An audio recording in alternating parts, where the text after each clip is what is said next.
국회에서 법안 하나가 통과된 지 사흘 만에 삼성전자 시가총액이 1,000조 원을 돌파했습니다. 엔비디아 창립자 젠슨 엉이 한국행 비행기에 올라타야 할 정도의 파급력이었죠. 그가 이제는 삼성 없이 차세대 칩을 만들 수 없는 상황에 몰렸습니다. 메모리와 파운드리를 동시에 공급할 수 있는 회사는 삼성뿐이거든요. 그리고 한국 정부가 통과시킨 이 특별법은 삼성이 그동안 안고 있던 결정적인 약점 하나를 해결해줬습니다. 도대체 이 법에 무엇이 담겨있고 왜 글로벌 반도체 판도가 흔들리기 시작한 걸까요? 지금부터 그 이야기를 시작하겠습니다. 2026년 1월 29일 대한민국 국회 본회의장에서 법안 하나가 통과됐습니다. 반도체 산업 경쟁력 강화 및 지원에 관한 특별법, 통칭 반도체 특별법이었죠. 이 법은 2024년부터 국회에 계류되어 있었는데 2년 만에 드디어 문턱을 넘은 겁니다. 주 52시간 근무 예외 조항은 빠졌지만 핵심 내용은 그대로 살아남았어요. 국가가 반도체 인프라를 직접 구축하고 2036년까지 예산을 안정적으로 보장하며 예비 타당성 조사를 면제하고 인허가를 원스톱으로 처리한다는 내용이었습니다. 통과 직후 반도체 업계는 술렁이기 시작했어요. 이 법이 당장 현금을 주거나 생산량을 늘리는 즉각적 효과는 아니었지만 게임의 룰 자체가 바뀌었다는 신호였기 때문입니다. 전력망과 용수시설, 산업단지 조성에 들어가는 조 단위 비용을 국가가 떠안겠다는 건 반도체 기업들의 원가 구조를 근본부터 흔드는 일이었죠. 특히 삼성전자 입장에서는 그동안 TSMC와의 경쟁에서 발목을 잡혔던 인프라, 비용 문제가 해결될 수 있다는 의미였습니다. 법안이 통과되고 일주일 뒤인 2월 6일 엔비디아 창립자 젠슨 엉이 미국에서 인터뷰를 했어요. 그는 AI 인프라 투자가 지속 가능하고 수요가 폭발적으로 증가하고 있다고 밝혔습니다. 이 발언 하나에 글로벌 반도체주가 일제히 요동쳤죠. 삼성전자와 SK 하이닉스도 예외가 아니었어요. 투자자들은 즉각 반응했습니다. 엔비디아의 수요 증가는 곧 HBM 공급 확대를 의미했고 한국의 반도체 특별법은 그 공급을 뒷받침할 인프라 지원이 법제화됐다는 뜻이었으니까요. 하루 뒤인 2월 7일 더 구체적인 뉴스가 터졌습니다. 젠슨 엉이 SK 최태원 회장 측과 만나 HBM4 공급 문제를 논의했다는 보도가 나온 겁니다. 차세대 메모리인 HBM4는 엔비디아의 다음 세대 GPU, 이른바 루빈에 들어갈 핵심 부품이에요. 젠슨 엉이 직접 나서서 공급 일정과 물량을 조율하고 있다는 건 AI 반도체 경쟁이 그만큼 치열해졌다는 방증이었죠. 그런데 여기서 한 가지 주목할 점이 있었습니다. 공개 보도에 잡힌 건 SK와의 회동이었지만 삼성전자가 이 경쟁에서 배제됐다는 의미는 아니었다는 겁니다. 오히려 상황은 정반대로 흘러가고 있었어요. 엔비디아는 루빈을 만들기 위해 두 가지가 필수적으로 필요했습니다. HBM4와 이 나노 파운드리 공정이었죠. 문제는 이 두 가지를 동시에 공급할 수 있는 회사가 지구상에 딱 한 곳밖에 없다는 거였어요. 바로 삼성전자였습니다. SK 하이닉스는 HBM에서는 세계 최고지만 파운드리 사업을 하지 않고 TSMC는 파운드리는 되지만 HBM을 만들지 못하거든요. 엔비디아 입장에서는 공급망을 두 곳, 세 곳으로 쪼개서 맞춰야 하는 복잡한 상황이 펼쳐지는 겁니다. 여기서 반도체 특별법이 결정적 변수로 작용하기 시작했어요. 삼성은 기술적으로는 이미 준비가 끝난 상태였습니다.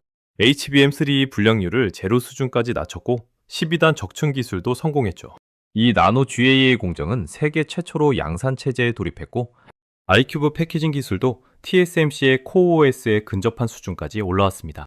하지만 단 하나, 원가 구조에서 TSMC를 이기지 못했어요.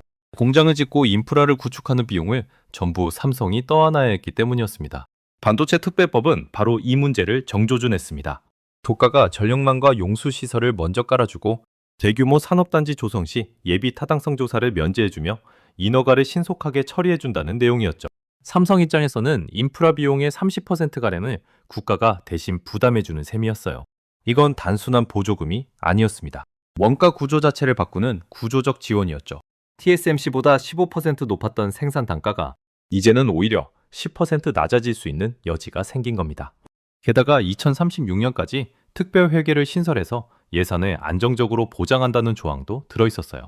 이게 무슨 의미냐면 정권이 바뀌어도 반도체 지원 정책이 흔들리지 않는다는 겁니다. 삼성은 향후 10년간 국가의 전폭적인 지원 아래 장기 투자를 설계할 수 있게 된 거죠. 엔비디아 같은 글로벌 고객사 입장에서는 이게 엄청난 신뢰 요소로 작용합니다. 단기 계약이 아니라 10년 단위 파트너십을 맺을 때 상대 기업이 국가 차원의 안정적 지원을 받고 있다는 건 리스크를 크게 낮춰주거든요. 젠슨 엉이 SK와 만난 건 사실이지만 조만간 동시에 삼성과의 협상 테이블도 열려 있다는 것이 업계 정론입니다. 공개보도, 그 시점이 정확히 언제인지만 잡히지 않았을 뿐이죠. 반도체 특별법의 실제 효력이 발생하려면 하위법령 마련과 예산, 집행 설계가 필요하기 때문에 이르면 2026년 3분기 이후에나 체감할 수 있을 겁니다. 하지만 법안 통과 자체만으로도 시장은 움직이기 시작했어요.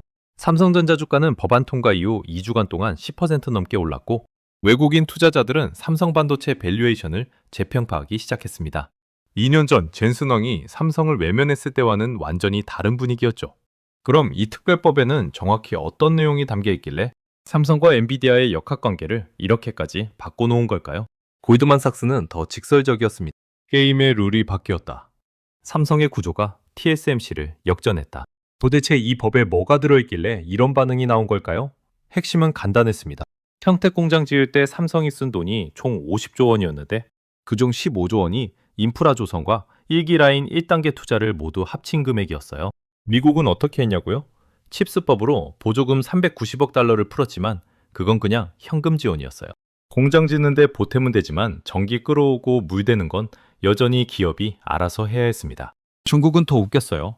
3조 위안을 쏟아부었다고 하지만 대부분 허위 과장 프로젝트였고 실제로는 절반도 제대로 집행 안 됐죠. 한국은 접근 자체가 달랐습니다. 돈을 주는 게 아니라 길을 깔아주는 방식이었어요. 법안 통과 일주일 만에 첫 번째 효과가 나타났습니다. 경기도 용인에 삼성 HBM 전용 라인이 들어갈 부지가 승인된 겁니다. 여의도 크기만 한 땅이었는데 원래 같았으면 환경평가에 6개월, 예비 타당성 조사에 1년, 각종 인허가에 또 1년, 최소 2년 반은 걸렸을 거예요. 특별위원회가 일주일 만에 도장 찍어줬습니다. 한전은 즉시 전력망 설계에 들어갔고 수자원공사는 용수 공급 계획을 확정했어요. 공사 시작도 안 했는데 인프라가 먼저 준비되기 시작한 겁니다. 이 속도를 본 엔비디아가 계산기를 두드리기 시작했어요. TSMC한테 신규 라인 증설을 요청하면 최소 3년 걸린다고 했거든요. 삼성은 특별법 덕분에 1년 반이면 가능하다고 답했습니다. 1년 반 차이가 뭐가 중요하냐고요? 반도체 업계에서 1년 반이면 세대가 2번 바뀌는 시간이에요. 루빈을 2027년 상반기에 출시하느냐, 2028년 하반기에 출시하느냐의 차이는 시장 점유율로 따지면 30% 이상 벌어집니다. 그런데 여기서 끝이 아니었어요. 특별법에는 2036년까지 예산을 보장하는 조항이 들어있었습니다. 10년간 매년 최소 5조 원씩 총 50조 원이 확정된 거예요. 정권이 바뀌어도 못 건드리게 법으로 묶어놨죠. 삼성 입장에서는 향후 10년 계획을 안심하고 세울 수 있게 된 겁니다. 반도체 공장은 한 번 짓는데 10조 원 넘게 들고 투자금 회수하는데 7년에서 10년 걸리거든요. 중간에 정부 정책이 바뀌면 계획이 다 틀어지는데 이제 그런 리스크가 사라진 겁니다. 외신들도 주목했습니다. 한국이 반도체 전쟁의 최종 승자가 될 수 있다는 분석을 내놨고 미국 칩스법보다 효율적인 접근이라고 평가했습니다. 중국 반도체 굴기의 진짜 경쟁자는 미국이 아니라 한국이다. 일본 니혼게이자이는 사설에서 이렇게 썼어요. 일본이 30년 전에 했어야 할 일을 한국이 지금 하고 있다. 법안 통과 보름 뒤 증권가 애널리스트들이 삼성 공장을 방문하기 시작했습니다. 그들이 확인하고 싶었던 건 단 하나였어요. 특별법 효과가 실제로 나타나고 있는가? 평택 라인을 돌아본 애널리스트는 리포트에 이렇게 적었습니다. 전력 증설 공사가 예상보다 6개월 빠르게 진행 중이다. 용수 공급 라인도 이미 80% 완공됐다. 삼성은 공장만 지으면 된다. 이건 TSMC도 못 받는 대우다. 그 시각 엔비디아 본사에서는 긴급 회의가 열렸습니다. 안건은 명확했어요. 루빈 생산을 삼성에 맡길 것인가? 회의실에 모인 임원들 앞에 두 개의 시나리오가 놓였습니다. 시나리오 A, TSMC 단독. 안정적이지만 느립니다. 루빈 양산은 2028년 4분기. 시나리오 B, 삼성 추가. 리스크는 있지만 빠릅니다. 루빈 양산은 2027년 2분기. 1년 반 차이였죠. 회의는 30분 만에 끝났습니다. 결론은 명확했죠. 삼성을 루빈 공급사에 추가한다. 젠슨 왕이 마지막으로 말했어요. 한 가지 확인하고 싶은 게 있다. 삼성이 정말 HBM4와 이 나노 공정을 동시에 해낼 기술이 있는가? 바로 이 질문이었습니다. 특별법이 비용 문제를 해결해줬다면 이제 남은 건 기술 증명이었어요. 삼성은 과연 그 2년 동안 무엇을 준비해왔을까요? 2023년 9월 삼성반도체 연구소에 비상이 걸렸습니다. 엔비디아 품질 검수 탈락 소식이 전해진 직후였어요. 당시 연구소장이 전 직원을 모아놓고 한 말이 있었습니다. 2년 안에 판을 뒤집는다. 하이닉스가 할 수 없는 걸 우리가 해낸다. 그날부터 삼성은 세 가지 프로젝트에 올인하기 시작했어요. HBM4, 2나노 GAA, 그리고 아이큐브 패키징이었습니다. 먼저 HBM 얘기부터 해보겠습니다. 하이닉스가 HBM 시장을 장악한 이유는 간단했어요. 격층 기술이 완벽했기 때문입니다. 메모리 칩을 쌓아 올리는 게 HBM인데 하이닉스는 16단까지 쌓는데 성공했거든요. 삼성은 당시 12단에서 막혀 있었죠. 그런데 HBM4부터는 게임의 룰이 바뀝니다. 단순히 높이 쌓는 게 아니라 칩과 칩 사이에 노집 반도체를 집어넣어야 하는 거예요. 무슨 말이냐면 이렇습니다. 지금까지 HBM은 메모리 칩만 쌓았어요. 그런데 AI가 처리해야 할 데이터가 너무 많아지니까 메모리 안에서 미리 데이터를 정리하는 기능이 필요해진 겁니다. 그게 바로 로직 칩이에요. 문제는 메모리 만드는 기술과 로직 만드는 기술이 완전히 다르다는 거였죠. 하이닉스는 메모리 전문 회사라 로직을 못합니다. TSMC는 로직은 되는데 메모리를 안 해요. 그런데 삼성은 둘 다 하거든요. 2024년 3월 삼성 화성 사업장에서 첫 번째 시제품이 나왔습니다. HBM3 12단 위에 로직 칩 한 장을 올린 구조였어요. 테스트 결과 데이터 처리 속도가 기존보다 40% 빨라졌습니다. 엔비디아가 요구한 성능을 넘어선 거예요. 하지만 문제가 하나 있었어요. 수율이 60%밖에 안 나왔습니다. 100개 만들면 40개가 불량품이라는 뜻이죠. 엔비디아 기준은 95% 이상이었어요. 반년 동안 삼성 엔지니어들은 공정을 뜯어 고쳤습니다. 덕침할 때 칩과 칩 사이 간격을 마이크로미터 단위로 조정하고 접착 온도를 0.1도씩 바꿔가며 수천 번 테스트했어요. 2026년 초 기준 삼성의 HBM4 수율은 50% 수준까지 올라오며 반격의 기틀을 마련했고 이나노 공정 역시 수율 50%의 벽을 넘기 위해 사투를 벌이고 있었죠. 더 중요한 건 이때부터였어요. 삼성은 12단에서 멈추지 않았습니다. 16단, 20단, 24단으로 계속 올라갔어요. 2025년 말에는 32단 시제품까지 만들어냈습니다. 하이닉스가 16단으로 시장을 장악하고 있을 때 삼성은 이미 2배인 32단을 테스트하고 있었던 겁니다. 용량으로 따지면 하이닉스가 24GB를 공급할 때 삼성은 48GB를 만들 수 있다는 뜻이었어요. 엔비디아 입장에서는 같은 크기의 2배 성능을 넣을 수 있으니 당연히 매력적인 옵션이 되는 겁니다. 두 번째는 파운드리였습니다. 이 나노 GAA 공정이에요. GAA가 뭐냐면 게이트 올 어라운드의 약자인데 트랜지스터를 사방에서 감싸는 기술입니다. 기존 핀팻 방식은 3면만 감쌌거든요. 사면을 다 감싸면 전력 누설이 줄어들어서 같은 전기로 더 많은 연산을 할 수 있어요. 문제는 이게 엄청나게 어렵다는 겁니다. 나노미터 3개에서 사면을 완벽하게 감싸려면 공정 정밀도가 원자 단위여야 하거든요.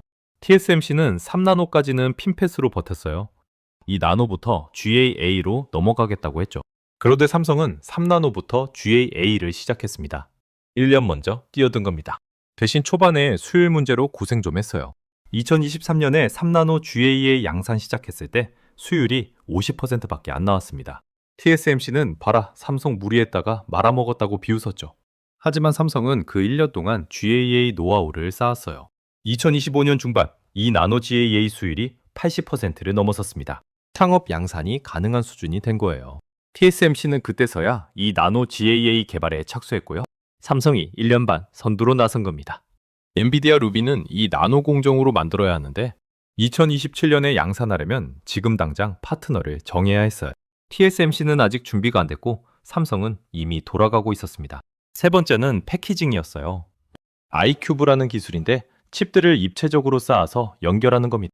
HBM, GPU, 로직 칩을 레고 블록처럼 조립하는 거라고 보면 돼요.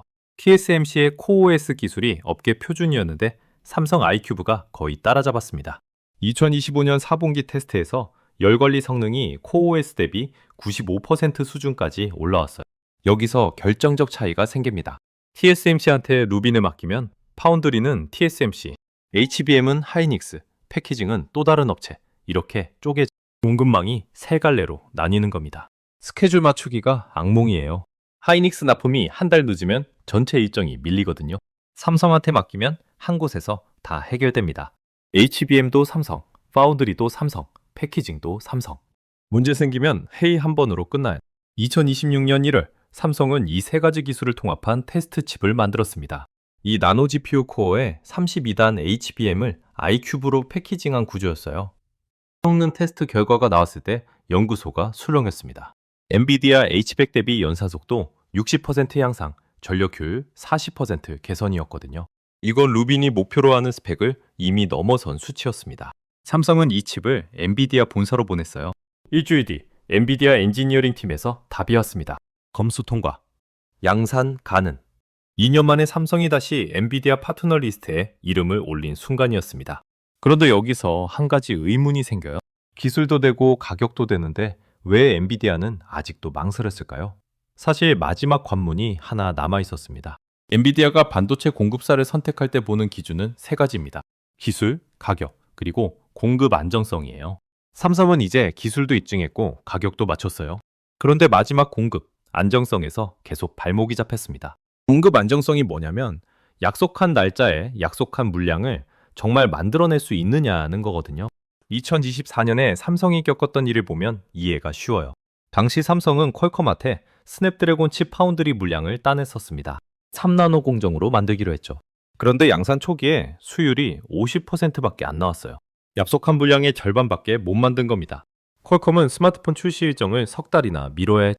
결국 그 다음 세대부터 퀄컴은 TSMC로 돌아갔습니다. 엔비디아는 이 사례를 알고 있었어요. 루비는 퀄컴 스냅드래곤보다 훨씬 중요한 제품이었습니다. 전 세계 데이터 센터가 루빈을 기다리고 있는 상황이었거든요. 마이크로소프트, 아마존, 구글, 메타가 다 주문서를 들고 줄 서 있었어요. 여기서 납기가 석 달만 밀려도 수조 원 규모의 손해가 생깁니다. 엔비디아 입장에서는 삼성의 기술을 믿고 싶어도 과거 전적 때문에 망설일 수밖에 없었던 겁니다. 더 큰 문제는 생산 능력이었습니다. 삼성의 이 나노 라인은 평택에 있었는데 여기는 이미 다른 고객사 물량으로 꽉 차 있었어요.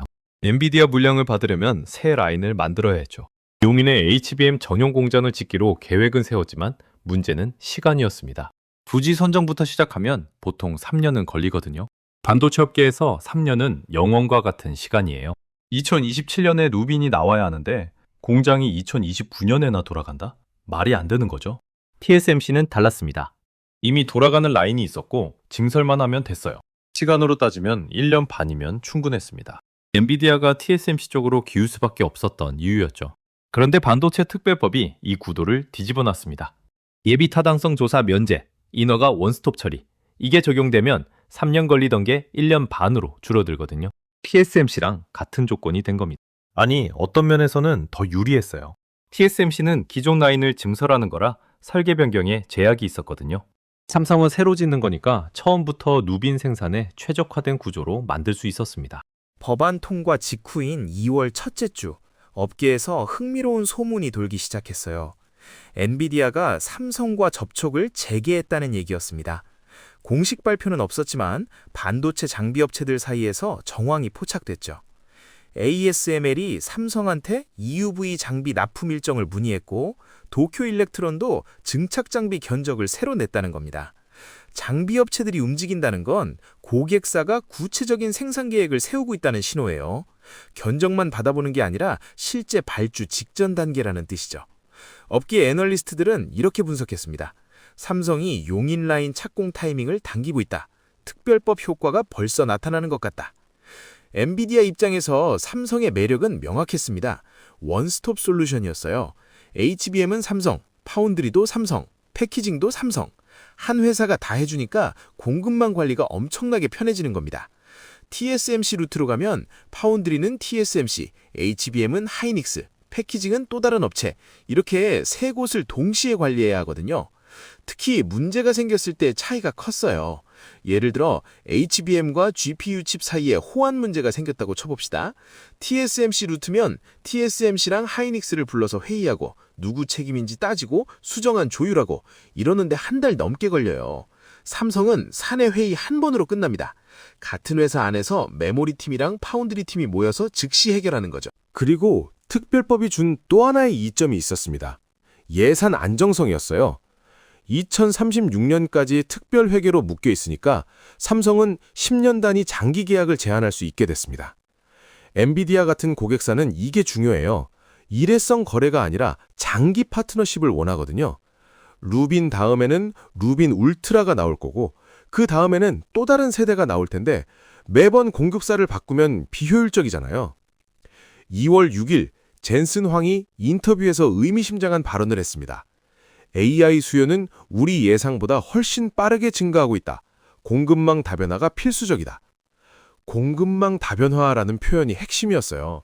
지금은 하이닉스 단독인데 삼성을 추가하겠다는 뜻으로 읽혔습니다. 실제로 이 발언 이후 삼성전자 주가가 이틀 연속 상한가를 찍었어요. 증권가에서는 이미 계산에 들어갔습니다.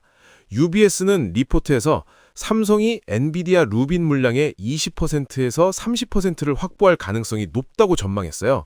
금액으로 따지면 연간 10조 원에서 15조 원 규모였죠. 메리츠 증권은 더 공격적이었습니다. 특별법 효과로 삼성의 파운드리 경쟁력이 근본부터 바뀌었다. 엔비디아뿐 아니라 구글, 아마존의 커스텀 칩 수주도 기대된다. 하지만 아직 확정된 건 아무것도 없었습니다. 엔비디아는 공식 발표를 하지 않았고 삼성도 구체적인 계약 내용을 밝히지 않았어요. 업계에서는 2월 말에서 3월 초 사이에 뭔가 발표가 나올 거라고 예상하고 있었습니다. 그때쯤이면 용인 부지 승인 절차가 마무리되고 구체적인 공사 일정이 잡힐 테니까요. 결국 관건은 하나였습니다.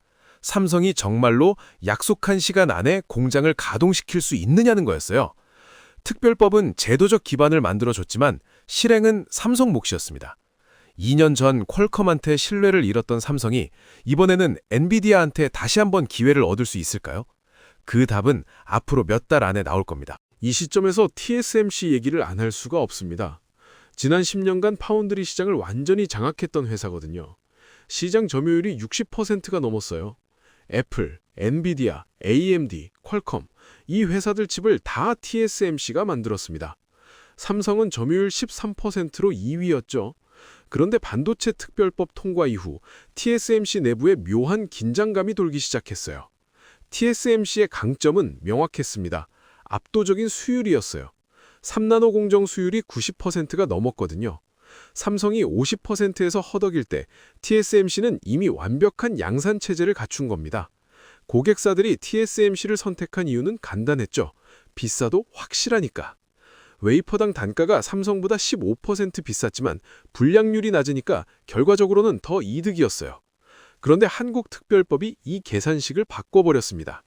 삼성이 인프라 비용 30%를 절감하면서 웨이퍼당 단가가 TSMC보다 오히려 10% 낮아진 거예요. 거기다 삼성은 수율 문제도 이제 거의 해결했어요. 2나노 GAA 수율이 80%까지 올라왔으니까 TSMC랑 격차가 10%포인트밖에 안 남은 겁니다. 가격은 더 싸고 품질 격차는 좁혀졌고 여기에 원스톱까지 가능하니까요. TSMC에게는 치명적인 약점이 하나 더 있었습니다. 메모리를 못 만든다는 거였어요. AI 시대에는 GPU랑 HBM이 세트거든요. 둘 중 하나만 공급하면 고객사 입장에서 불편해요. TSMC는 GPU는 만들어주는데 HBM은 하이닉스한테서 따로 사와야 하니까 공급망이 이원화되는 겁니다. 일정 조율도 어렵고 문제 생기면 책임 소재도 애매해지죠. 대만 정부도 이 문제를 인식하고 있었어요. 2025년 말부터 TSMC한테 메모리 사업 진출을 검토하라고 압박했습니다. 하지만 TSMC는 난색을 보였어요. 메모리는 삼성이랑 하이닉스가 이미 시장을 나눠먹고 있는데 지금 뛰어들면 후발주자로 10년은 뒤처진다는 판단이었죠. 기술 개발에만 5년 이상 걸릴 거고 그 사이에 투자비만 수십조 원 들어갈 텐데 성공 보장도 없었습니다. 결국 TSMC는 기존 강점인 파운드리에만 집중하기로 했어요. 대신 생산 능력을 늘리는 쪽으로 방향을 잡았습니다. 대만 신주에 신규 팹을 짓고 미국 애리조나에도 공장을 증설하기로 했죠. 문제는 속도였습니다. 대만 내에서도 환경 규제가 강화되면서 공장 인허가가 예전보다 오래 걸리기 시작했거든요. 미국은 더 심했어요. 애리조나 공장은 착공한 지 2년이 넘었는데 아직도 완공 못했습니다. 반면 삼성은 특별법 덕분에 속도를 낼 수 있었어요. 용인라인은 빠르면 1년 반 안에 가동될 전망이었죠. TSMC 신주 팹은 2년 반에서 3년 걸린다고 했으니까 1년 이상 차이가 나는 겁니다. 엔비디아 입장에서는 1년 빨리 받을 수 있는 쪽이 당연히 매력적이에요. 업계에서는 TSMC의 대응을 주목하고 있었습니다. 지금까지는 기술력과 수율로 눌러왔는데 이제 한국이 국가 차원에서 삼성을 밀어주니까 상황이 달라진 거예요. 파이낸셜 타임스는 2월 초 기사에서 이렇게 썼습니다. 한국의 반도체 특별법은 TSMC 독주 체제에 균열을 낼 수 있다. 대만 정부도 대응책 마련이 시급하다. 실제로 대만 정부는 긴급 회의를 열었어요. 한국처럼 특별법을 만들 것인지 아니면 다른 방식으로 지원할 것인지 논의했죠. 하지만 대만 의회는 여야 대립이 심해서 법안 처리가 쉽지 않았습니다. 한국은 여야가 합의해서 2년 만에 통과시켰는데 대만은 논의만 3년째 하고 있는 상황이었어요. TSMC CEO CC웨이는 2월 중순 실적 발표에서 이렇게 말했습니다. 우리는 기술 리더십을 유지하는 데 집중하고 있다. 정부 지원보다 중요한 건 고객사 신뢰다. 자신감 있는 발언이었지만 업계는 발리 읽었어요. 방어적인 태도로 돌아섰다는 신호였죠. 지금까지 TSMC는 경쟁사를 아예 언급조차 안 했거든요. 그런데 이제는 정부 지원 얘기까지 꺼내는 걸 보면 내부적으로 위기감을 느끼고 있다는 뜻이었습니다. 결국 파운드리 전쟁은 새로운 국면으로 접어들고 있었어요. 기술 대 기술의 싸움에서 이제는 국가 대 국가의 싸움으로 확장된 겁니다. 한국이 먼저 카드를 꺼냈고 대만이 어떻게 대응하느냐가 다음 관전 포인트였습니다. 그리고 이 경쟁 속에서 가장 큰 수혜자는 누가 될까요? 반도체 특별법의 진짜 수혜자는 삼성이 아니었습니다. 아니 정확히 말하면 삼성만이 아니었어요. 법안 제12조에 들어있던 소부장 기업 지원 조항, 이게 터지기 시작한 겁니다. 소부장이 뭐냐면 소재, 부품, 장비를 만드는 중소기업들이에요. 반도체 공장 하나 돌아가려면 이런 협력업체가 수백 개 필요하거든요. 솔브레인이라는 회사가 있습니다. 반도체 세정액을 만드는 기업이에요. 삼성이 웨이퍼에 회로를 그리고 나면 불순물을 씻어내야 하는데 그때 쓰는 약품을 만들죠. 이 회사가 2026년 1월 말에 공시를 냈어요. 용인 산업단지 입주 확정, 신규 공장 투자, 삼성 용인 라인이 확정되자마자 바로 따라 들어간 겁니다. 여기서 특별법 효과가 나타났어요. 원래 솔브레인이 공장 지으려면 토지 매입비와 설비 투자비 등 막대한 자금을 자체 조달해야 했습니다. 그런데 특별법의 근거가 되는 지원 정책에 따라 국가첨단 전략산업 소부장 투자지원금 대상에 선정된 겁니다. 이 제도를 통해 솔브레인은 신규 투자 분야의 3,050%를 국비와 지방비 보조금으로 지원받게 되었습니다. 기업당 최대 200억 원이라는 큰 금액이 융자가 아닌 실제 보조금 형태로 지급된 것이죠. 동진 세미캠도 움직였습니다. 반도체 포토레지스트를 만드는 이 회사 역시 삼성 용인라인 옆에 공장을 짓기로 하고 투자에 2,500억 원을 발표했습니다. 동진 세미캠 또한 정부로부터 최대 200억 원 한도의 투자 지원금을 확정받았습니다. 이 지원금은 단순히 빌려주는 돈이 아니라 기업의 생산 및 연구시설 확충을 돕는 마중물 역할을 했습니다. 한미 반도체는 더 공격적이었습니다. 용인과 평택에 추가 공장을 짓겠다며 총 5천억 원 규모의 투자 계획을 세웠죠. 이러한 소부장 기업들의 대규모 투자를 뒷받침하기 위해 정부는 전체 반도체 분야에 3조 원 이상의 저리 대출을 추가로 공급하기로 했습니다. 한미 반도체 같은 기업들이 안정적으로 자금을 조달할 수 있는 환경이 조성된 겁니다. 진짜 재미있는 건 낙수 효과입니다. 솔브레인, 동진 세미캠 같은 기업이 움직이자 그 아래 협력사들도 연쇄적으로 수주가 터졌습니다. 특히 소규모 중소기업들에게는 중소기업 육성기금을 통한 파격적인 혜택이 주어졌습니다. 업체당 최대 2억 원까지 연 1.5%의 고정금리로 빌려주는 융자 프로그램입니다. 기간은 2년 거치, 3년 준등분할 상환으로 총 5년이며 고금리 시대에 영세 소부장 업체들이 버틸 수 있는 든든한 버팀목이 되었습니다. 실제로 2025년 말 이미 솔브레인을 포함한 21개 소부장 기업에 총 1,211억 원의 투자 지원금 지급이 결정되며 5,500억 원 규모의 투자가 촉진되었습니다. 이후 2026년 1월 특별법 통과와 함께 인허가 특례까지 더해지며 우리 반도체 생태계는 더욱 견고해지고 있습니다. 재미있는 건 낙수 효과가 실제로 일어났다는 겁니다. 삼성이 용인에 공장 지으면 솔브레인, 동진 세미캠, 한미 반도체가 따라 들어가죠. 그럼 이 회사들한테 납품하는 2차 협력업체들도 같이 움직여요. 화학약품 용기 만드는 회사, 정밀밸브 만드는 회사, 클린룸, 시공업체, 이런 회사들까지 연쇄적으로 수주가 터진 겁니다. 경기도가 집계한 바로는 2월 첫째 주까지 용인 산업단지 입주 신청한 기업이 47개였습니다. 총 투자 예정액이 3조 원을 넘었어요. 이 중 30개 기업이 특별법 융자 지원을 신청했고요. 정부는 1월 말에 첫 번째 융자 승인을 내줬습니다. 11개 기업에 총 3,500억 원이었죠. 여기서 지주회사 뷰주회사 규제 완화 효과도 나타나기 시작했어요. SK 하이닉스가 2월 초에 발표했습니다. 소부장 스타트업 투자 펀드 조성 규모 5천억 원. 기존에는 손자회사인 하이닉스가 다른 회사 지분을 사려면 100% 확보해야 했는데 이제 50%만 있으면 되니까 투자가 쉬워진 거예요. 하이닉스가 첫 번째 타깃으로 잡은 게 HBM 냉각 소재 스타트업이었습니다. 예스파워 테크닉스라는 회사였는데 HBM을 많이 쌓을수록 열 문제가 심각해지거든요. 이 회사가 개발한 신소재가 열 방출 효율을 40% 높였어요. 하이닉스는 이 회사 지분 51%를 인수했습니다. 인수가는 1,200억 원이었죠. 특별법 전이었으면 100% 사야 하니까 2,300억 원이 필요했을 텐데 절반으로 줄어든 겁니다. 삼성도 가만히 있지 않았어요. 삼성전자 파운드리 부문이 패키징 장비 스타트업 지분 55%를 확보했습니다.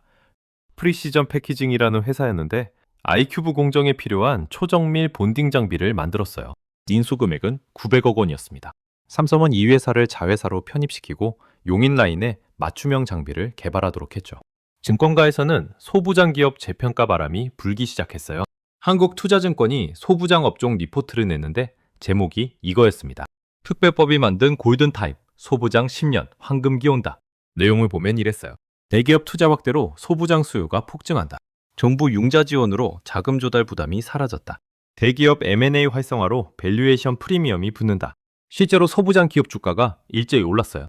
솔브레인은 2월 들어서만 30% 상승했고 전진세미캠은 40%, 한미반도체는 50% 올랐습니다. 시가총액으로 따지면 세 회사 합쳐서 15조 원이 늘어난 거예요. 특별법 통과 전에는 이 회사들 시총합계가 20조 원이었는데 이제 35조 원이 된 겁니다. 경제 전문가들은 이걸 산업 생태계 재편이라고 불렀어요. 지금까지는 대기업이 성장해도 중소협력사는 단가 후려치기 당하면서 제자리 걸음이었거든요. 그런데 특별법은 중소기업을 직접 지원하고 대기업이 중소기업을 인수할 때도 부담을 줄여줬어요. 대기업과 중소기업이 같이 성장하는 구조를 만든 겁니다. 이제 마지막 퍼즐 하나가 남았습니다. 이 모든 변화가 대한민국 경제 전체에 어떤 의미를 갖는가요? 미국은 2022년에 칩스법을 만들어서 520억 달러, 우리 돈으로 70조 원을 반도체에 쏟아붓기로 했었어요. 그런데 3년이 지난 지금 실제 집행된 돈은 15%밖에 안 됐습니다. 왜냐하면 지원 조건이 너무 까다로웠거든요.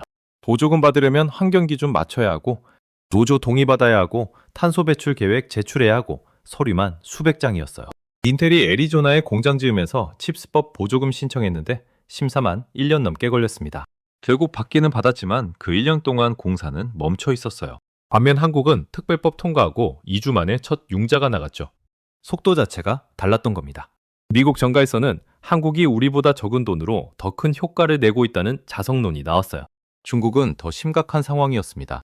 시진핑 정부가 반도체 구입에 3조 위안, 우리 돈으로 500조 원 넘게 쏟아부었는데 결과물이 신통치 않았어요. 대표적인 게 YMTC라는 메모리 업체였습니다. 중국 정부가 2천억 위안을 투자해서 키운 회사였는데 2월 초에 HBM 개발 포기를 발표했어요. 기술 격차를 좁힐 수 없다는 게 이유였습니다. 중국 업계 관계자 증언에 따르면 문제는 장비였어요. HBM 만들려면 EUV 노광 장비가 필수인데 미국이 ASML한테 대중 수출을 막아버렸거든요. 장비 없이는 아무리 돈 쏟아부어도 소용없는 겁니다. YMTC는 결국 9세대 디램 생산으로 후퇴했어요. 중국의 반도체 굴기가 사실상 좌초된 순간이었습니다. 여기서 한국의 전략이 빛을 발했습니다. 중국처럼 돈만 퍼붓는 게 아니라 미국처럼 규제만 늘리는 것도 아니었어요. 정부가 인프라 깔아주고 기업이 기술 개발에 집중하게 만드는 구조였죠. 삼성과 하이닉스는 이미 장비를 확보한 상태였고 일본도 긴장하기 시작했어요. 도쿄 니혼게이자이 신문이 2월 5일자 사설에서 이렇게 썼습니다. 한국이 일본을 또다시 추월하고 있다. 80년대 반도체 전쟁에서 일본이 미국을 이겼을 때처럼 지금 한국이 전 세계를 상대로 그 일을 하고 있다. 일본은 90년대의 반도체 최강국이었는데 정부 지원이 끊기면서 추락했거든요.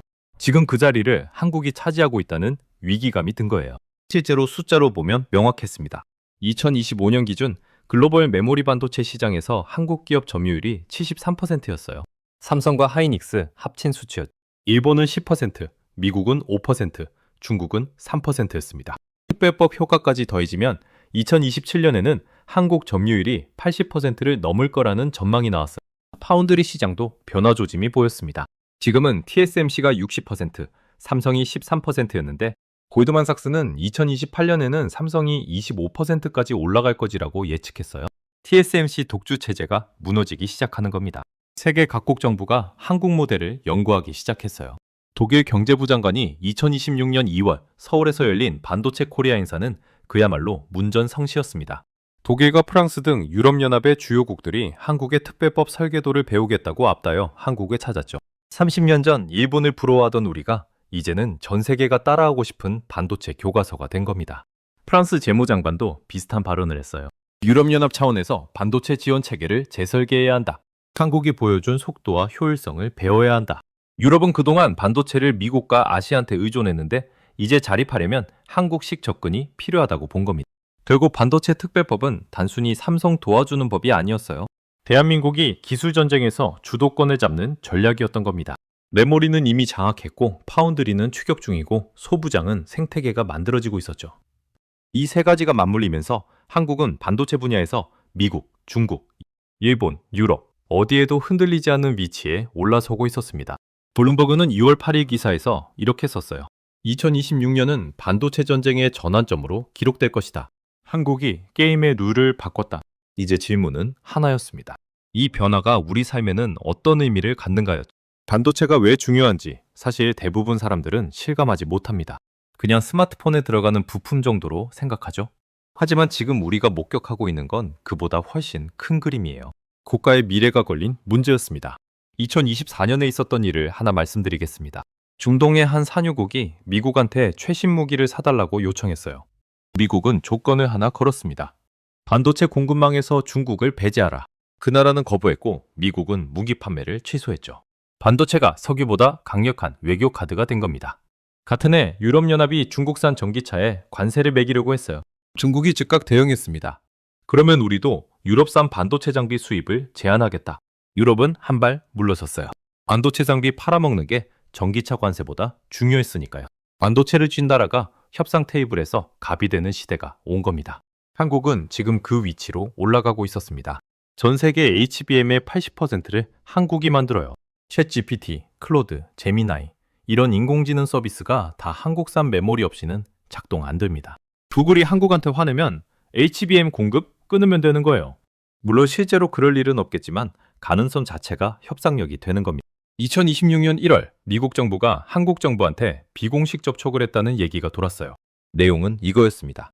중국한테 첨단 반도체 수출하지 마라. 그 대신 미국 시장에서 한국 기업 혜택을 주겠다. 한국은 애매한 답을 했죠. 검토하겠다. 거부도 아니고 수용도 아닌 답변이었어요. 10년 전 같았으면 미국 말에 무조건 따랐을 텐데 이제는 협상을 하는 겁니다. 이게 바로 기술이 주는 힘이에요. 군사력도 아니고 자원도 아니고 기술 하나로 강대국들 사이에서 목소리를 낼 수 있게 된 겁니다. 반도체 특별법은 그 기술을 지키고 키우는 방패이자 창이었던 거죠. 그런데 여기서 중요한 게 하나 더 있습니다. 바로 기술 유출 방지였어요.